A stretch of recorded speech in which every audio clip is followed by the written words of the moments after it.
অফিসগুলোকে AC মুক্ত করা হোক, পরিবেশ নষ্ট হচ্ছে তো বাস বন্ধ করে দাও সবকিছু, মানে মাথা ব্যথা মাথা কেটে ফেলে দাও, ব্যাপারটা এরকম হয়ে গেছে। উনি তো পরিবেশবিদ হিসাবে বা উপদেষ্টা হিসাবে আছে অ্যাপয়েন্টেড, কতদিনের সেটা আমরা কেউ অবশ্যই জানি না, বাট উনি অনেক আগে থেকেই পরিবেশ নিয়ে খুব কনসার্ন একজন মানুষ। তো আমি শ্রদ্ধার সাথে এটা বলতে চাই যে এটা খুবই ভালো, তবে পরিবেশ নিয়ে যদি আমি কনসার্ন হই তাহলে তো শুরুটা আমাকে করতে হবে, রাইট? উনি এসি গাড়িতে উঠে না? উঠে তো, রাইট? ওনার যে উপদেষ্টা অফিস ওটা কি নন এসি?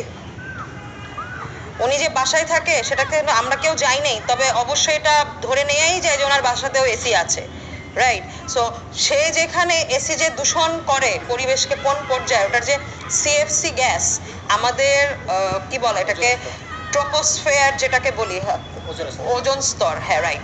সো ওই লেয়ারটাকে যে নষ্ট করে ফেলে এটা তো আমরা সবাই মোটামুটি কম বেশি জানি। তাহলে পরিবেশ দূষণ নিয়ে যদি কনসার্ন হয় তাহলে ওইখান থেকে কেন শুরু হয় না?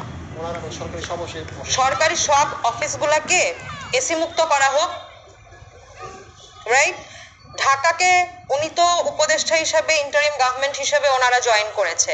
সো আমার কথা হচ্ছে ওনারা তো পার্মানেন্ট গভর্নমেন্ট না আমাদের দেশের, ওনারা হচ্ছে ফর সাম রিজন দেশের এই ক্রান্তিকালে তাদেরকে একটা অ্যাপয়েন্টমেন্ট দেওয়া হয়েছে to have a control over the situation at the moment. তো এখানে এসে আমার সর্বপ্রথম কথা হচ্ছে যদি আমি শুরু করতে যাই পরিবেশ দিয়ে, আমি ঢাকাকে যদি ফার্স্ট টার্গেট করি, বিশ্বের কিছুদিন আগে একটা প্রতিবেদন আমি পড়েছি, দ্বিতীয়তম দূষণ সিটি, পলিউটেড সিটি যেটাকে বলি আমরা, দ্বিতীয়তম হচ্ছে ঢাকা, প্রথম হচ্ছে পাকিস্তানের করাচি, দ্বিতীয় ঢাকা।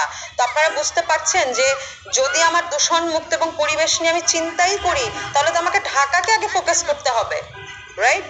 ঢাকাটা হচ্ছে আমাদের কেন্দ্রস্থল, মানে একটা আমরা মানুষের বডিতে, মানব দেহের মধ্যে যেরকম হার্ট হচ্ছে আমাদের অনেক ইম্পর্টেন্ট একটা পার্ট, ঠিক একইভাবে কিন্তু প্রত্যেকটা দেশের একটা কেন্দ্র বা এটাকে কি বলা হয়, হার্ট থাকে হচ্ছে সিটি।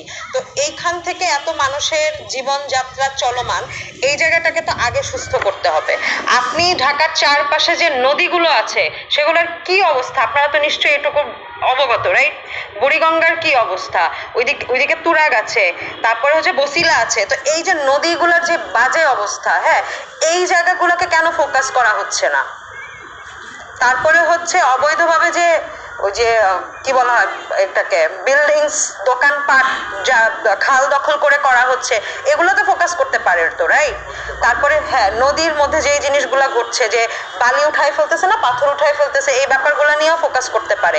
তো ওইটা না করে উনি আসার তো আজকে 3 মাস, সো উনি এসেই সর্বপ্রথম কেন সেন্ট মার্টিনস অ্যান্ড ট্যুরিজম সেক্টরটাকেই টার্গেট করা হলো? আমরা তো শত্রু না নিশ্চয়ই, উনিও আমাদের শত্রু না, আমরাও ওনার শত্রু না। উনি একজন উপদেষ্টা হিসেবে খুব সুন্দরভাবে একটা এরকম মানে কি বলবো, একটা sensitive situation of Bangladesh at the moment, এই টাইমে উনি আর ওনার পুরো টিমটা, মানে আমাদের উপদেষ্টা ডক্টর মোহাম্মদ ইউনূসের ফুল টিমটা এখন আমাদের দেশের জন্য কাজ করছে। সো তারা তো গভর্নমেন্ট হয়ে এই মুহূর্তে হচ্ছে কাদের জন্য, মানে ইন্টারিম গভর্নমেন্ট হয়ে জনগণের জন্য কাজ করবে, রাইট? সো জনগণের জন্য কাজ করতে গিয়ে ওনারা তো জনগণের সাথে কোনো আলোচনাতেই আসতে চাচ্ছে না। এই যে আজকে আমাদের কত 5th সমাবেশ হচ্ছে, রাইট? পঞ্চম, মানে এর আগে 6th, সো 6th সমাবেশ হচ্ছে আজকে। তো এই পর্যন্ত তো বিগত 1 মাসের উপরে আমরা এই ব্যাপারগুলো নিয়ে প্রতিনিয়ত তার ফোকাসে আসার ট্রাই করছি, এবং আমি অলওয়েজ একটা জিনিস বিলিভ করি, আমরা কেউ এখানে পলিটিক্যাল না, এবং স্টুডেন্টস ফর সাবরিনিটি একটু আগে ভাইয়া বলেছে যে এটা পলিটিক্যাল না। সো আমি বিলিভ করি যে আলোচনার কোনো বিকল্প নেই। পৃথিবীর অনেক বড় বড় সমস্যার সমাধান ছিল আলোচনা, হ্যাঁ? তো আমরা তো চাচ্ছি তার সাথে আলোচনায় বসতে, কিন্তু উনি তো এতটাই মানে কি বলবো রিজিড হয়ে আছে ওনার জায়গাতে যে উনি কারোর সাথে কথা বলতে ইন্টারেস্টেড না, উনি লোকালদের সাথে কথা বলবে। তো লোকালদের সাথে কথা বললে আমরা যারা আছি স্টেক হোল্ডার্স বা আরো যারা স্টুডেন্টরা আছে বা 18 কোটি জনগণের মধ্যে অনেকেই তো আছে যারা হচ্ছে ট্রাভেলার্স, মানে যারা হচ্ছে ভ্রমণ প্রেমী, হ্যাঁ, তো তারাও তো এখানে জড়িত আছে। যেমন আমি বিলিভ করি ভাইয়া একজন ভ্রমণ প্রেমী, সে কিন্তু বেশ কয়েকবার সেন্ট মার্টিনস গিয়েছে, রাইট? তো এই জায়গা থেকে তো এটাও আমাদের একটা অধিকার। তো উনি কারোর সাথে কেন বসতে চাচ্ছে না? আমি আবার আবেদন করতে চাই, আমরা তার সাথে বসতে চাই। আমরা পরিবেশের শত্রু না, এটা খুবই ক্লিয়ার কনসেপ্ট, আগেও বলেছি। আমরা নীতিমালা চাই, পরিবেশকে আমরাও রক্ষা করতে চাই এবং আমাদেরকে নীতিমালা দেয়া হোক যে প্লাস্টিক সেন্ট মার্টিনসে বর্জন করতে হবে, অথবা এত মানুষ আসবে এত মানুষ আসবে না, মানে যাই বলছে, বাট 2000 খুবই কম হয়ে যায় যেহেতু সিজনটা মাত্র 4 মাসের। আমরা পরিবেশের এগেনস্টে না, বা উনি যেটা চাচ্ছে সেটার বিপক্ষে আমরা না। আমরা চাচ্ছি যে মাথা ব্যথা হলে যেরকম আমরা মাথা কেটে ফেলে দিই না, আমরা মেডিসিনস নেই, প্রিকশনস নেই, বা আমরা এটার পিছনে হয়তো থেরাপি ইউজ করি যাতে ব্যথাটা কমে আসে, রাইট? মানে আমরা যাতে একটু সুস্থ ফিল করি।